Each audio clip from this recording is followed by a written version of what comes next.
বাংলাদেশি সন্দেহে ধৃত বাংলা শ্রমিকের মুক্তি। বাংলাদেশি সন্দেহে ২৬শে জুন ধৃত চন্দ্রকোনার বাসিন্দা। ওড়িশা থেকে ধৃত চন্দ্রকোনার শেখ হানিফ আলী ধৃতকে ফেরাতে উদ্যোগ পশ্চিম মেদিনীপুরের পুলিশ সুপারের। জেলা প্রশাসনের তৎপরতায় ঘরে ফিরলেন হানিফ।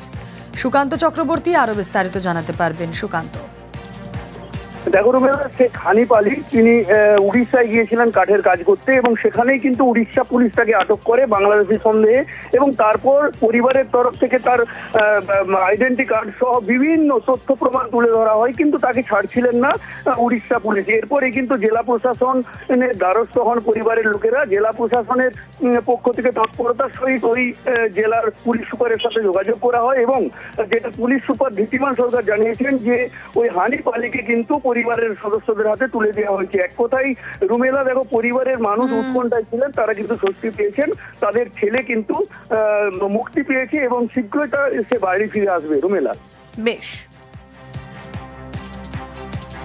শেখ হানিফ আলী, তার বাড়ি চন্দ্রকোনা ১ নম্বর ব্লকে। তো তিনি মুক্তি পেয়েছেন। আজকে ভোরে আমার সঙ্গে তার ভাইয়ের কথা হয়েছে, মুক্তি পেয়েছেন। উড়িষ্যাতেই যে কারখানায় কাজ করতো সেখানে থেকে ছেড়ে দেওয়া হয়েছে এবং তিনি বাড়ি ফিরে আসছেন। হয়তো আগামীকাল তিনি বাড়ি ফিরে আসবেন, এটাও আমাদের খুব ভালো লেগেছে। এবং প্রশাসন সহযোগিতা করেছেন, জেলা শাসক মহাশয় এবং আরক্ষাধ্যক্ষ মহাশয় তারা উদ্যোগ নিয়েছেন, চিঠি করেছেন জেলা শাসক মহাশয় এবং আরক্ষাধ্যক্ষ মহাশয়। এটা এইভাবেই প্রশাসন যদি সকলের পাশে দাঁড়ায় তাহলে আমাদের সমস্যাগ্রস্ত মানুষের একটু সুবিধা হয়।